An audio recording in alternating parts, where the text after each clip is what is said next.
Moi, je vais prendre une posture beaucoup plus praticien du quotidien, hein. Je suis maire d'une commune de 7000 habitants et confronté à tout ce qui vient d'être excellemment décrit en disant qu'est-ce qu'on fait maintenant. Un petit peu ça la question à l'échelle, à toutes les échelles où moi en tant qu'acteur politique j'ai des leviers. Alors, deux mots pour me présenter. Donc, je viens du bassin minier du Pas-de-Calais, à côté de Lens. J'ai une généalogie extrêmement marquée. Euh, je le dis une fois sur deux, donc je vais le dire cette fois-ci. Mon arrière-grand-père était délégué mineur, renvoyé des mines.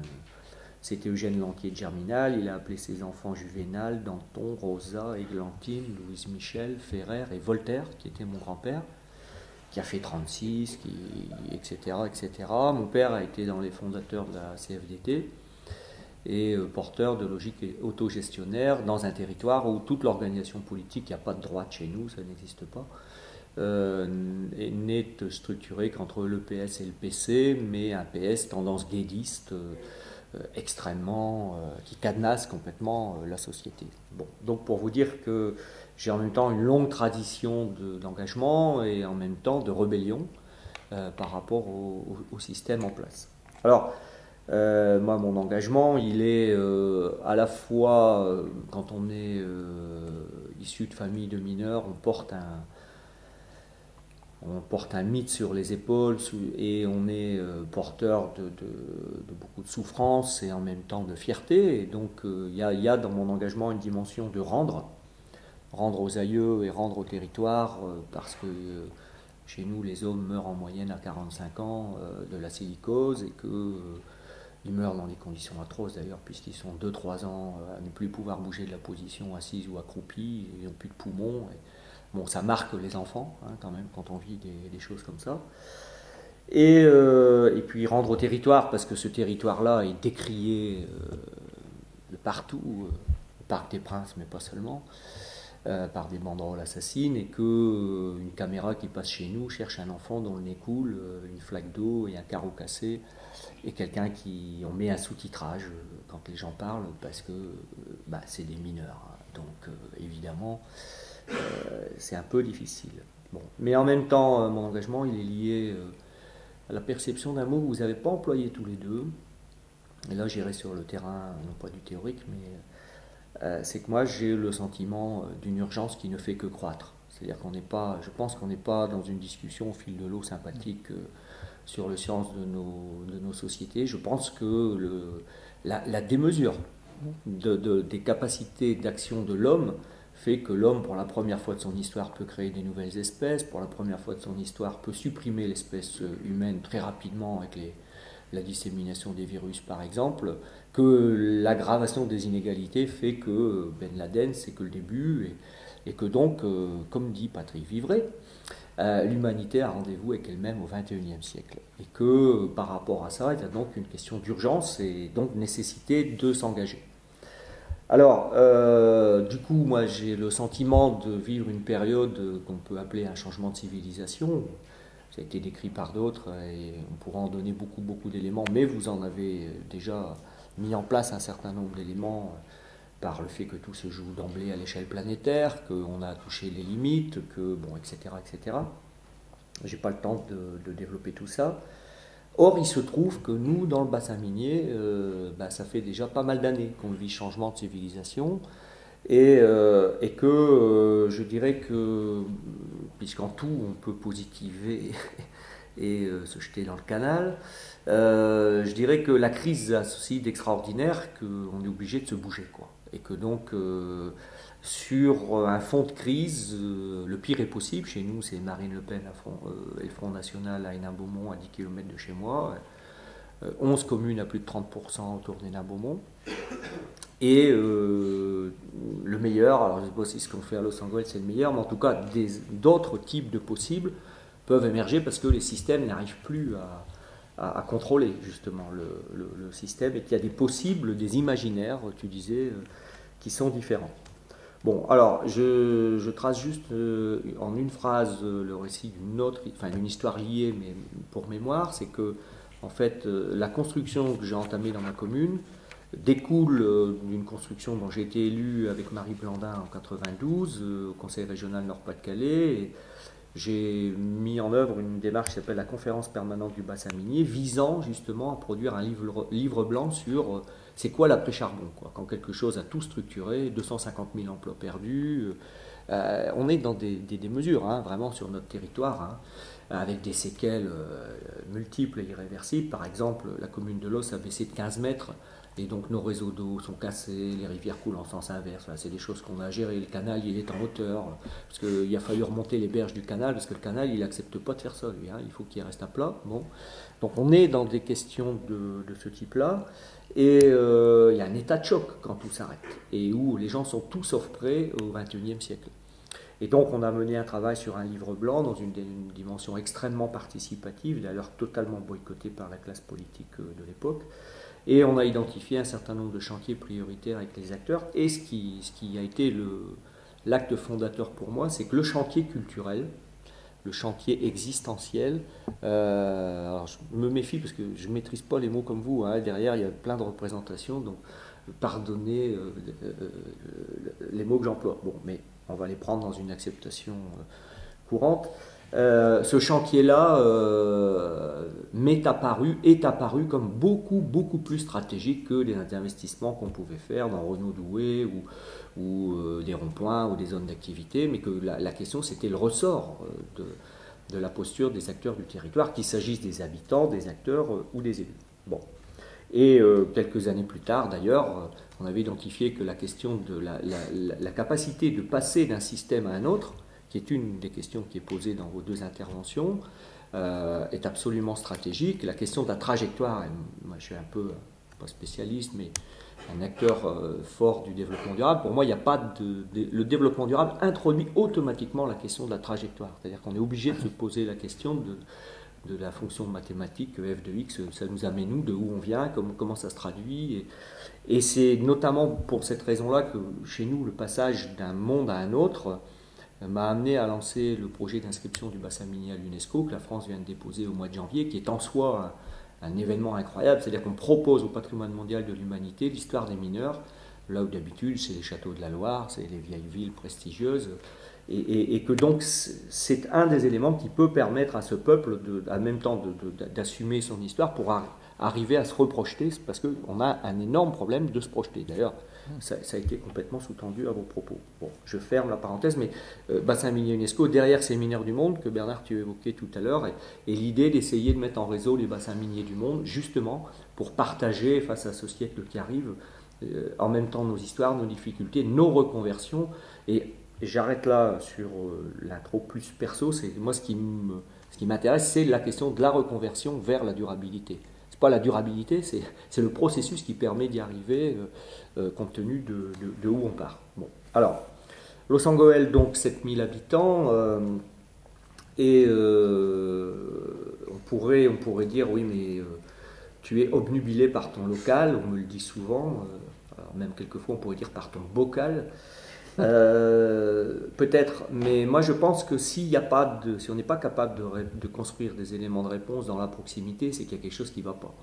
Et que donc la cellule de base, si on veut la généraliser, il faut bien avoir une cellule de base. Et donc c'est vrai que bien qu'ayant des fonctions à la région, etc., la question du local m'apparaît hyper importante. Alors, ce qui s'est déroulé à Los Angeles, puisque ce que vous m'avez demandé, c'est d'entrer par le territoire, hein, c'est deux choses. Le premier, c'est un retour à l'imaginaire, au droit, à l'innovation, et dans une rupture absolument totale avec le territoire, mais qui est un long processus, parce que mon père a été maire de la commune avant moi, et lui, il n'était pas sur la question de la durabilité, mais la question de l'émancipation des personnes, l'autonomie des personnes était absolument clé. Alors j'ai dit en introduction qu'on est dans un univers où les gens sont complètement encadrés. Ils étaient encadrés par les ingénieurs des mines, ils sont encadrés par les élus, les syndicalistes, et on a affaire à une société vraiment extrêmement typée que je ne développe pas. Bon. Mais par exemple, on a fait du land art sur les terris. On a fait, on a redonné, je dirais, une capacité à oser, quoi, tout simplement. Et ça a pris comme ça une vingtaine d'années. Réinvestir les lieux de la mémoire, réinvestir les lieux du travail, qui étaient des friches. 30% du territoire de notre commune était en friche. Et par toute une série d'actions qui mettaient toujours la population comme acteur. Et puis, donc moi je suis arrivé progressivement maire, parce que j'étais conseiller municipal avec des délégations, etc. Et donc moi, convaincu qu'il y avait à la fois une question locale et une question beaucoup plus globale, qui était celle de la durabilité, j'ai essayé de regarder, ça voulait dire quoi, du développement durable appliqué. Bon, c'était dans des années où le mot n'était pas encore devenu un mot marketing, mais quand même, tout le monde l'employait, mais à toutes les sauces. Hein. Ça, pour le coup, on avait le droit à toutes les représentations de la durabilité. Et moi, j'en suis arrivé, après des années de réflexion, à dire la durabilité, enfin, le développement durable, pour moi, c'est trois choses. C'est dans la déclinaison de la phrase du rapport Brundtland, répondre aux besoins du présent, etc. C'est partir des besoins, ce qui est un changement de pied radical, quand même, par rapport aux sociétés actuelles. C'est répondre aux besoins, donc c'est créer des richesses, mais sous-entendu pour tout le monde et pour les générations futures, donc dans une capacité du système à ce que ça dure, et donc ça introduit la question de la planète et de l'environnement. Et donc le deuxième aspect très important pour moi du développement durable, c'est comment on est capable d'avoir un raisonnement intégré entre économique, social et environnemental, au sens création de richesse, équité et compatibilité environnementale. Puis le troisième axe pour moi du développement durable appliqué, c'est comment on anticipe, comment on a un peu de prospective, puisqu'on se pose la question de ce qui vient derrière nous, et donc comment dans chacune des politiques on est dans une approche alors, besoin donc participatif, puisque j'y viens tout de suite, c'est là-dessus que je centre le propos, transversalité dans le raisonnement et anticipation. C'est ça qui guide tous nos choix, qu'il s'agisse d'une bordure de trottoir, d'un réseau d'assainissement, un équipement culturel, bon, à tout point de vue. Alors, la participation, donc, je disais, me paraît essentielle, et je voudrais associer Gérard Grasse, qui est là au premier plan, parce qu'il m'a été... moi, je suis un gosse du coin, hein. À un moment donné, on a des pratiques, mais en même temps, on voit bien que tout ça doit être éclairé. Bon, et donc, on forme de ce point de vue-là un couple assez original pour essayer en même temps de donner des éléments de concept et de mise en œuvre, et dont je reprendrai un certain nombre de ces propos dans mon intervention. Alors, la participation, pour moi, est essentielle pour plusieurs raisons. D'abord parce que je ne sais pas comment on fait pour définir l'utilité sociale si on ne passe pas par la participation, mais vraiment l'utilité sociale au sens des besoins, et qu'en plus de ça, on sait très bien que la question de la demande est une question compliquée, puisque c'est un processus, la demande elle se qualifie, le besoin se qualifie, sinon, comme je dis souvent, les gens, ce qu'ils veulent c'est un écran plat et un 4x4, c'est pas trop difficile. Et donc il y a un processus complet qui est à faire sur quel est réellement le besoin. Est-ce que c'est une 2 fois 2 voies quand on a une 2 fois 1 voie, par exemple? On pourrait prendre plein d'exemples. Bon, donc la participation est essentielle de ce point de vue-là, mais la participation pour moi elle est essentielle au moins autant, parce que je ne sais pas comment on conduit le changement sans l'implication des acteurs. Sinon le changement il est soit technocratique, il est totalitaire, il est subi, et de toute façon il n'est pas efficace. Il n'est pas efficace puisque le fait que, ça a été dit, on est dans une crise systémique, on voit bien que tout est dans tout, et que si on ne tient pas tous les ressorts du changement, il y a quelque chose qui n'embraye pas, et que donc on doit pouvoir mobiliser l'ensemble des acteurs si on veut obtenir le changement souhaitable. Alors, tout le travail dans lequel on est, c'est d'essayer de rendre les habitants acteurs. C'est un mot qui, je trouve, résume bien tout. Acteurs de leur destin, acteurs de leurs besoins, acteurs de la transformation, acteurs du nouveau système économique, hein, contributif, tu disais tout à l'heure. Et en même temps, comment tout ceci se joue avec l'émergence d'une communauté, parce que c'est une question qui a été assez peu traitée par vous deux, alors, enfin non pas alors que, parce que c'est... Mais je pense que c'est vraiment, derrière territoire, il y a la question de la communauté. Et donc, et derrière mondialisation, il y a la question de la communauté. Et la communauté peut évidemment évoluer vers les communautarismes, comme en même temps elle peut évoluer vers quelque chose d'extrêmement positif. Et je reprends cette formule, c'est la qualité des collectifs qui permet l'expression des singularités. Et donc moi, quand je suis maire, je suis obligé de me poser la question de comment chaque habitant va trouver sa place et comment on va apporter des réponses à ces difficultés avec lui. Et c'est à la fois une approche individuelle et une approche par la constitution d'une communauté. Qualité des collectifs permet l'expression des singularités. Donc comment la communauté lossoise est en même temps pas un repli sur elle-même, mais donc comment c'est une communauté ouverte et comment elle va permettre à tout le monde de trouver sa place. Parce que, évidemment, chez nous, les exclusions, je peux vous en décrire des tonnes et des tonnes. Déjà, des exclusions par les moyens économiques et tout ce qui en découle, puisqu'on a un nombre de pauvres assez...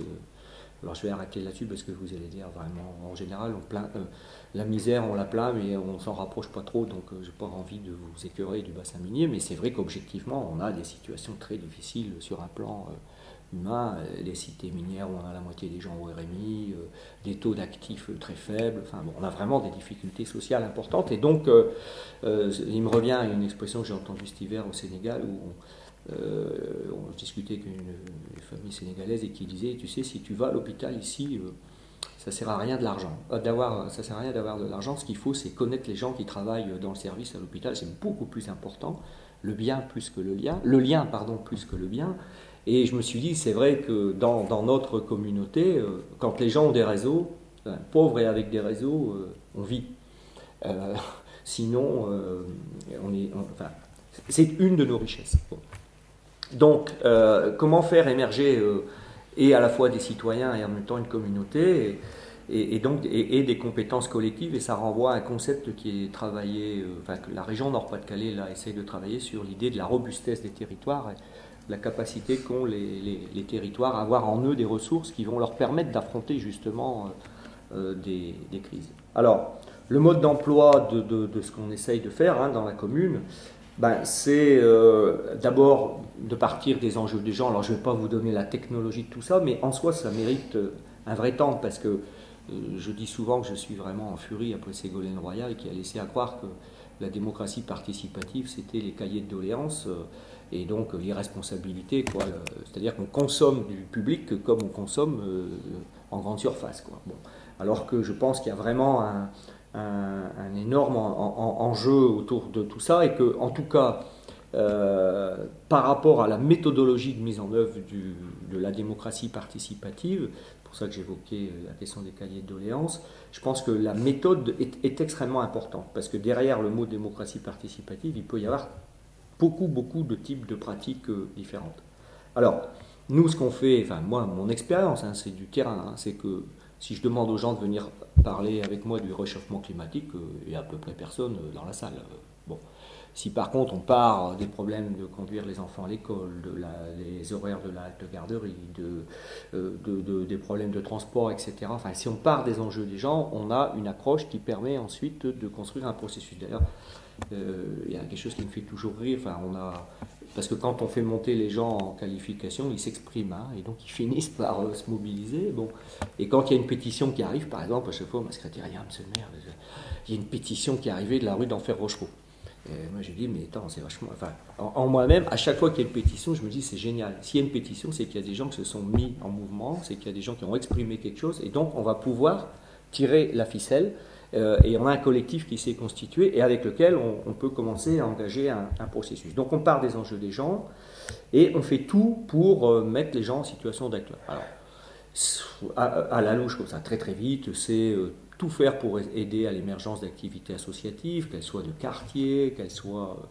Bon, et là, on vient d'arriver au chiffre de 100 associations pour 7000 habitants, et qui est vraiment une démultiplication de la qualité de la vie associative, qui est autant de petites écoles de démocratie et de responsabilité. On a mis en place un système qu'on appelle le 50-50, c'est-à-dire le droit à l'initiative des habitants sur des aménagements de leur quartier, mais en même temps, à chaque fois, c'est qu'est-ce que va mettre la ville, qu'est-ce que va mettre l'habitant, c'est 50-50. Donc, exemple typique, c'est on arrive à faire des aménagements locaux, des fleurs, des jardinières, etc. Mais c'est les habitants qui désherbent et qui arrosent. Alors, quelquefois, on se moque en disant, d'accord, ici, la ville, en fait, elle fait faire son boulot par les habitants. Bon, en fait, non, c'est simplement que les habitants prennent en charge une partie de l'espace public et donc le 50-50, ça marche pas mal. Tout projet qu'on fait, on essaye toujours d'y mettre la part de la coproduction. L'exemple typique, c'est un jardin dans chaque école, mais on a un engagement signé avec, enfin, on a un engagement avec les parents et les grands-parents. Si les grands-parents ne viennent pas aussi contribuer au jardin, nous on le met en place, mais il faut qu'il y ait une implication des parents d'élèves et des enseignants aussi. Tout ce qui est émergence de projets collectifs, donc j'en donnerai quelques-uns dans les résultats là tout de suite. Donc c'est ce qu'une autre de mes complices qui est là, qui est Taniem, appelle les objets art. Et donc on essaye de généraliser des objets de rêve collectifs qui font converger les gens. Alors typiquement, par exemple, depuis des années, on fait des sons et lumières. Là, dans une semaine, on fait une comédie musicale qui s'appelle Graines de Germinal sur l'histoire des parcours d'immigrés qui font que notre bassin minier est aujourd'hui constitué d'un quart de Polonais d'origine, etc.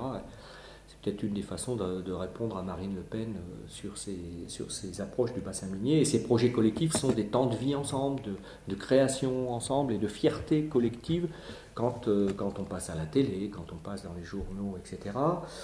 Ça se traduit aussi par une systématisation de réunions publiques. Dans le précédent mandat, on a comptabilisé, on était à plus de 200 réunions publiques sur la vie de la ville.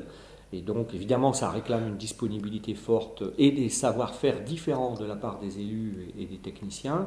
Mais ça crée, tout ce processus-là crée des résultats absolument inestimables. Alors, ces résultats, moi, je les résume souvent en 5 points en progression de qualification, si on peut dire. Le premier, ça apporte de la reconnaissance au sens où demander à quelqu'un de participer, c'est déjà dire qu'il existe. C'est tout bête.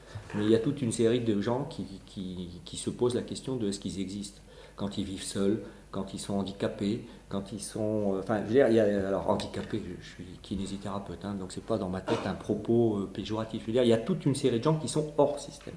Et qui, ces gens-là, n'existent pas au collectif, quoi. Et donc, multiplier à partir de tous les enjeux qui se soulèvent, les temps où simplement on les invite, on va leur dire bonjour. Moi, c'est tout bête, mais on se moque souvent des élus en disant c'est des notables. Bon, moi, j'ai coutume d'aller voir quand je peux, d'aller saluer les morts. Ça peut paraître bizarre de le dire comme ça. Vous ne pouvez pas imaginer comme le simple fait pour un maire d'aller voir un défunt, c'est pour la famille quelque chose d'extraordinaire parce que ça veut dire qu'il a existé, qu'il est reconnu puisque le maire vient le saluer. Bon. Et la reconnaissance, c'est basique, hein, mais c'est tout, hein, c'est absolument fondamental. Donc, premier niveau de la participation, ça apporte de la reconnaissance. Deuxième niveau, ça apporte de l'intelligence collective, évidemment, par l'ensemble des expertises d'usage de tous les habitants. Moi, j'emploie souvent cette formule. C'est pas moi qui peux savoir qu'un camion ou une mobilette passe à 4 heures du matin dans une rue quand on fait l'aménagement d'une rue. Il n'y a que l'habitant de la rue qui peut le savoir. Et donc, les projets sont évidemment bien mieux pensés quand les gens ont créé les conditions de leur participation pour qu'ils puissent coproduire le projet. Troisième niveau, c'est que quand les projets sont à ce point qualifiés par des débats préalables, alors la démocratie dite représentative est beaucoup bien mieux comprise et légitimée. C'est-à-dire qu'on attend l'arbitrage du politique et finalement, loin d'être un déni des élus, au contraire, ça renforce et ça redonne du crédit à l'élu en situation. Quatrième élément, cette approche-là est bien plus efficace dans sa mise en œuvre puisqu'elle mobilise, la coproduction amène à la mobilisation et je dirais même même si ce n'est pas le choix qu'on portait dans une décision pour un habitant, il respecte le processus qui a amené à ce choix-là et donc c'est beaucoup plus porteur d'efficacité. Et puis cinquièmement et surtout, ça produit de la société civile au sens où on a affaire à une assemblée de citoyens moi je dis souvent que l'intérêt, je le dis aux gens dans les réunions publiques parce qu'au bout d'un moment ils commencent à poser des questions, ils s'aperçoivent que leur intérêt particulier individuel c'est compliqué parce que c'est pas exactement le même que celui de l'habitant qui est à côté d'eux et celui qui est à côté et celui qui est à côté.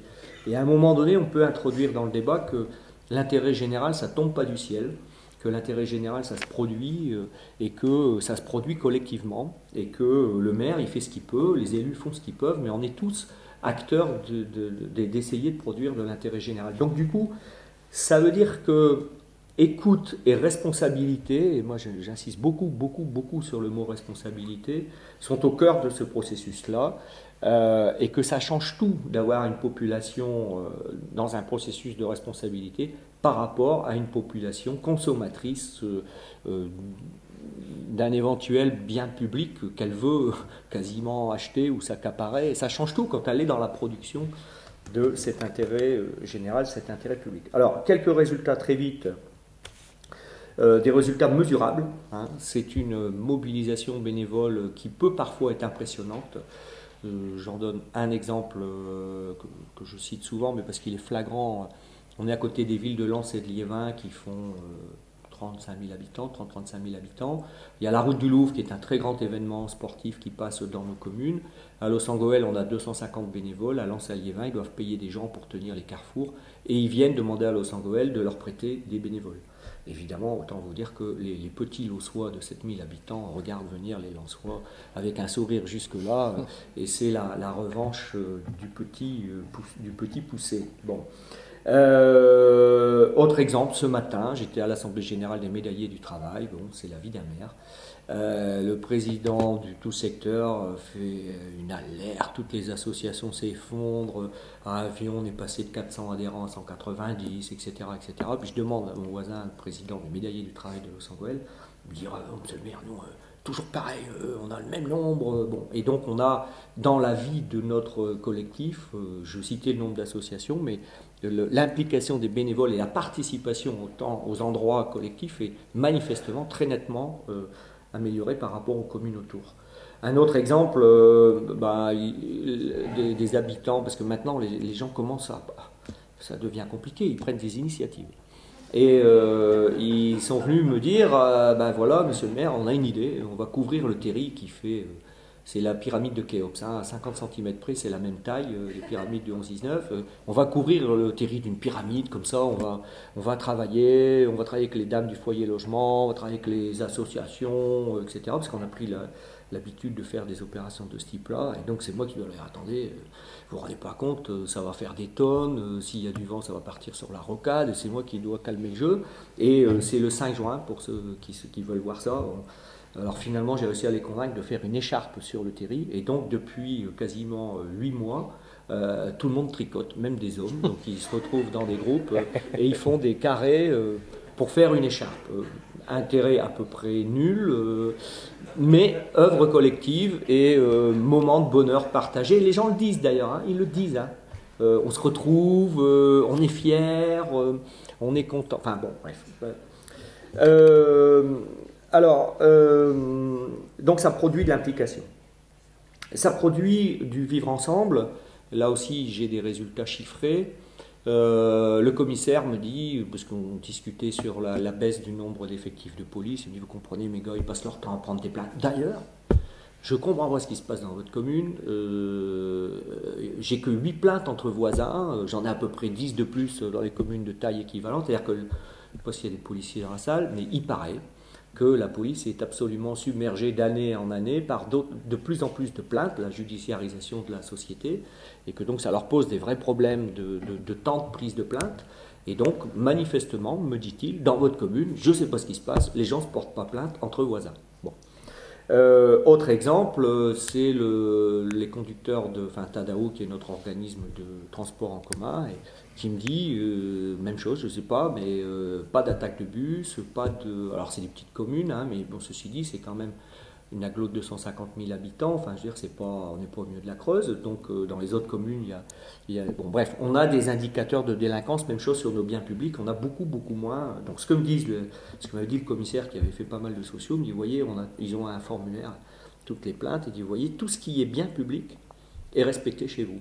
Vous avez les gens aussi violents qu'ailleurs sur les problèmes d'atteinte conjugale, de conflits conjugaux, sur enfants, etc., etc. Mais ce qui est bien public, manifestement, il y a un respect de ce qui est du rang de la commune. Bon, voilà, ce sont des exemples. Un autre exemple, on me disait, les parents d'élèves du lycée, où il y a une dizaine de communes, un jour c'est un habitant qui me dit, c'est incroyable, dans les parents d'élèves de Condorcet, c'est tous des gens de l'os qui prennent les responsabilités. Bon.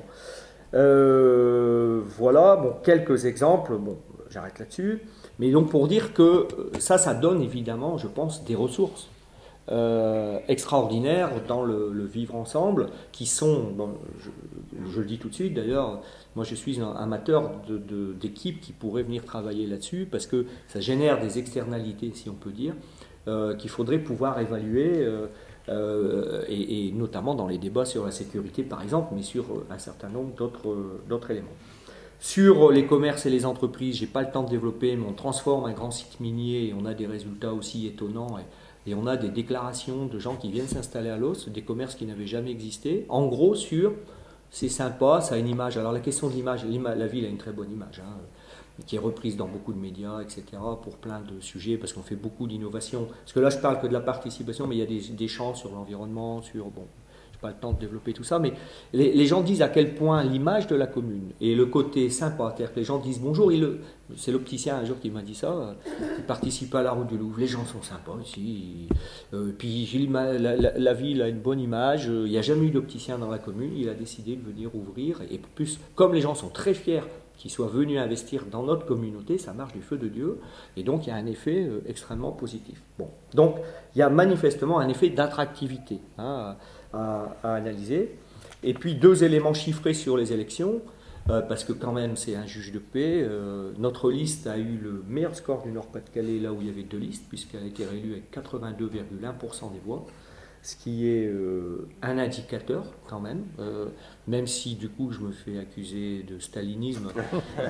Il n'empêche que il vaut mieux ça qu'être battu quand même.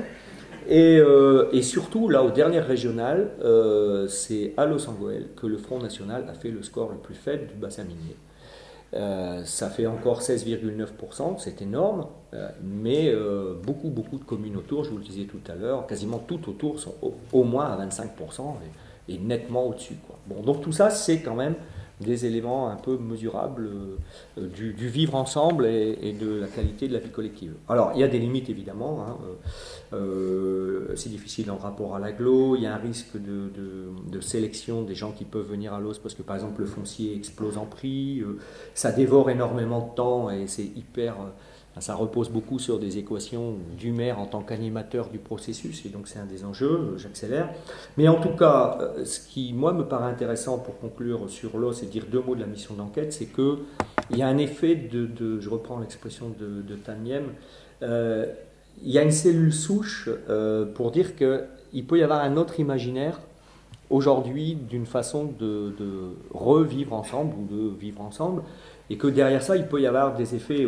Dans un changement de civilisation, c'est extrêmement dur de faire de la prédiction de ce qui arrive. Et moi, je crois que le nouveau monde va s'écrire à partir d'expériences de gens dans des réseaux, dans des endroits, qui, pour des raisons particulières, arrivent à générer des possibles différents. Et je crois que la diffusion de cellules souches ou la multiplication de cellules souches du type de celle-là ou d'ailleurs est peut-être un des éléments de réponse aux grandes difficultés qu'on pointait tout à l'heure. C'est pour ça que je disais, et je pense que ça vaudrait le coup de mesurer les externalités produites, et pas forcément celles auxquelles on s'entend le plus d'ailleurs, et qu'il y a des vrais travaux de recherche. Alors, je voulais dire 3 minutes, un mot, parce que Bernard l'avait cité sur la mission d'enquête. Vous avez vu que dans ce que j'ai dit là, c'est qu'il y avait 2 mots-clés.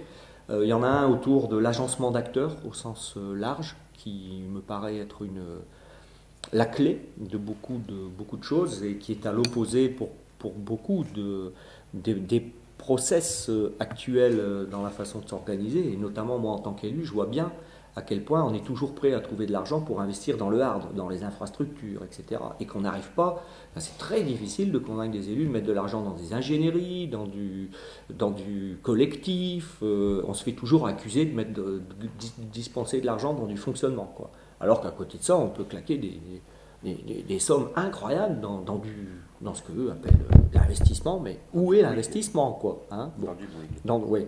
Alors, du coup, l'agencement d'acteurs me paraît hyper stratégique.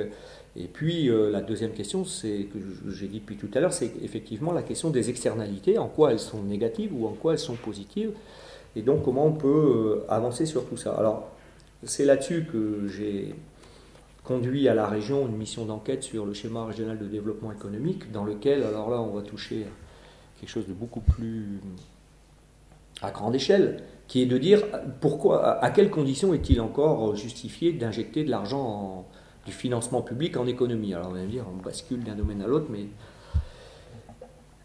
pourquoi parce que tout démontre que ça ne marche pas. Hein. On dépense des milliards et des milliards et des milliards avec des résultats absolument catastrophiques.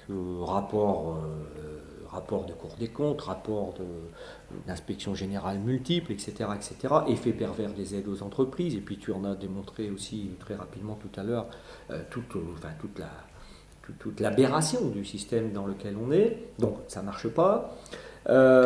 Et donc, politiquement, nous on se posait la question en tant qu'élus,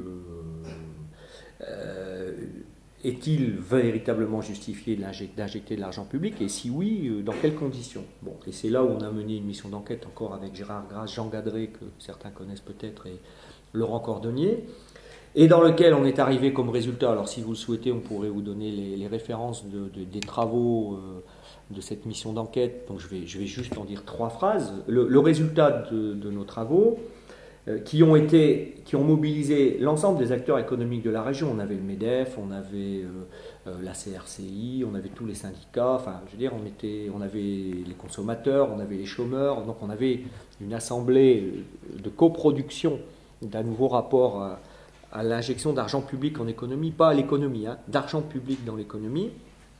Et en gros, ce à quoi on est arrivé, c'est de dire l'injection d'argent public n'a de sens que si c'est pour réintroduire des biens communs au cœur de la valeur ajoutée.